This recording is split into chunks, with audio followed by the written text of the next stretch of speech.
Hello everyone and welcome to a new video. Today I am going to review The Electric Heir by Victoria Lee. This one is the sequel to The Fever King, which was released last year. The Electric Heir is the second and I believe the final book in the series. This one was being released on the 3rd of March, so it's already released and you can go check it out now. I also have a full review of The Fever King up on my channel, so I will link it down below if you're more interested in my thoughts on book number 1. I of course won't spoil The Electric Heir, but to talk about the sequel I need to say something about the book, what it was about, and therefore I might be spoiling The Fever King, depending what you count as a spoiler. If you don't want to know anything about this, if you haven't read the first book, etc., you might not want to watch this whole thing. Just a warning, I would never spoil both of books completely, I guess. That's what I'm trying to say. The Electric Heir starts off 6 months after the events of The Fever King, and in this one, Noam has woken up from the prostration that Heir has him under,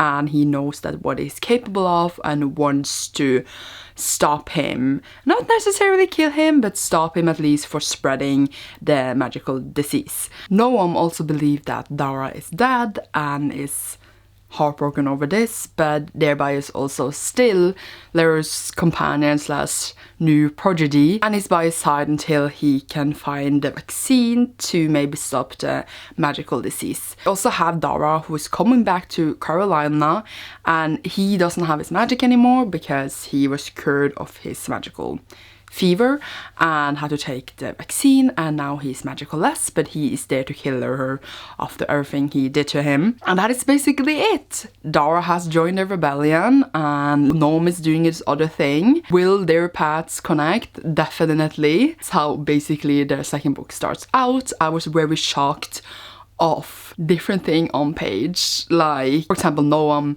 thinking Dara's dead. I, for some reason, missed this in the last book. I had forgotten it, that he was supposed to be dead after what happened. And also Noam and Heir's new relationship. Is this even a spoiler?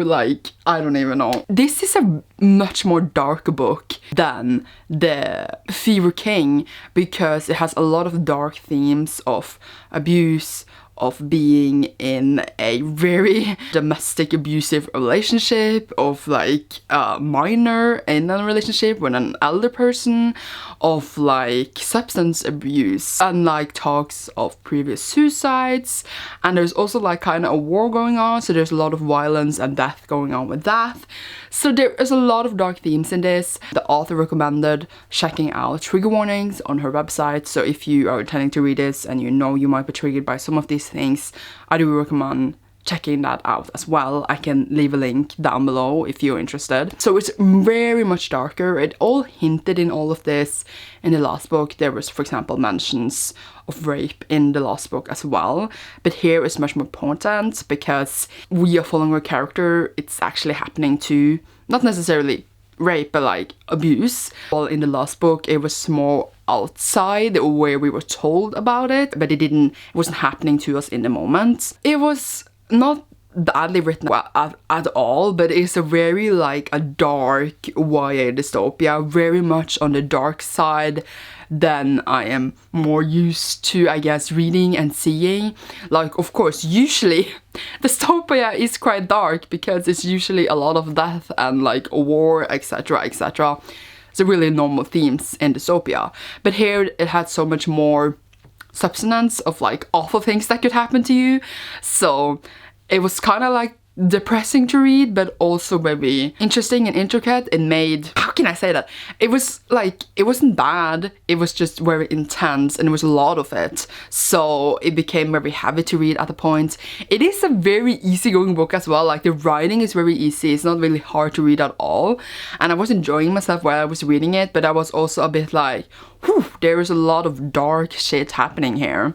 So that definitely affected my reading experience, which it is supposed to be doing. Heir is the bad guy. He is an abuser and he is also a war criminal, and he has done many awful things. And Noam, I guess, did not know this at the time when they started their, I wouldn't even call it a relationship, but he does find out later and he keeps being with him even knowing a lot of things about him. And I was just like so shocked of my boy Noam. Like, I know he was like in a really dark and bad place, and I know that it is very easy to fall into these kind of things, like, but at the same time I was like, how did he even get there? I was so shocked when the book started. I did not expect that at all, especially knowing what Noam knew. I am just like, whoa. But at the same time, I can see it totally happening. It's a very normal thing. When you lose someone, you go to the closest thing, and that thing might not be good for you, and like you might even know it's not good for you, but you just don't care. And in that way, it's very natural. But I was just shocked to my core because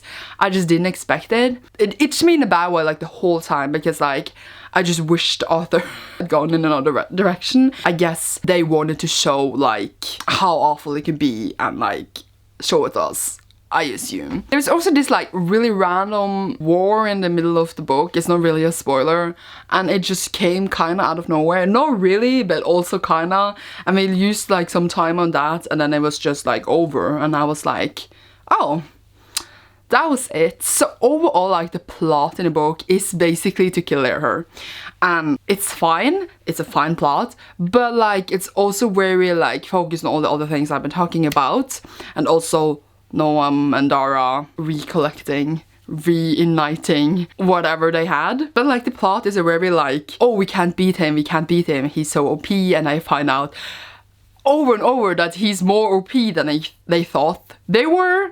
And then in the end, it all becomes way too easy. So I was like really on board with the whole book. Like all the other dark themes, fine. Like not fine as it was fine, but like it was fine for me to read it.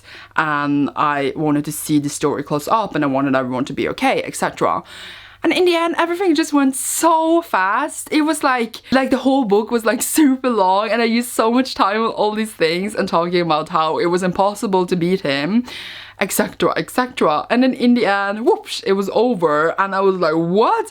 After all that, you just managed to do it like that? It was very, very disappointing. Like the end, the final of the book was just a bummer for like the whole thing. It was not satisfying at all. I was very disappointed. So overall, it's a book with very, very good characters. They are written very, very well. They have so many sides to them. They really grew on me. The plot was a bit like everywhere, but it was a fine plot overall. But like the whole storyline of the book kind of got countered by the end. That like kind of was just like, okay.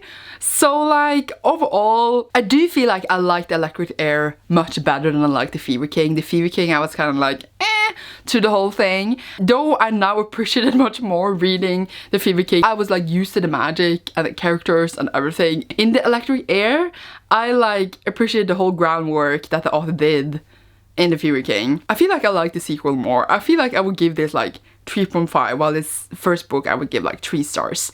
At the point, this was like closer to 4 stars, but because of the end was so rapid, it kind of fell down a lot of that. But it's fine. It's not like a bad series at all. It is, as I said, very, very dark, much more darker than I'm used to, and I would recommend it to you if you are interested. Again, check out the trigger warnings. There's like even more things that I didn't even mention here. I think I forgot to say that I got my review copy from NetGalley, as I also did the first book, so that has never happened that I got 2 books in the same series on NetGalley before. Thank you, NetGalley. They actually usually just hate me, so it was very shocking. I think that like covers my basic thoughts of this book. I enjoyed some parts, interesting how they resolve all this, etc. But overall, it was okay. I liked it, but I didn't like love it. I would definitely buy physical copies. I would definitely recommend them though. Like they are interesting and have a lot of interesting aspects. So there you have that.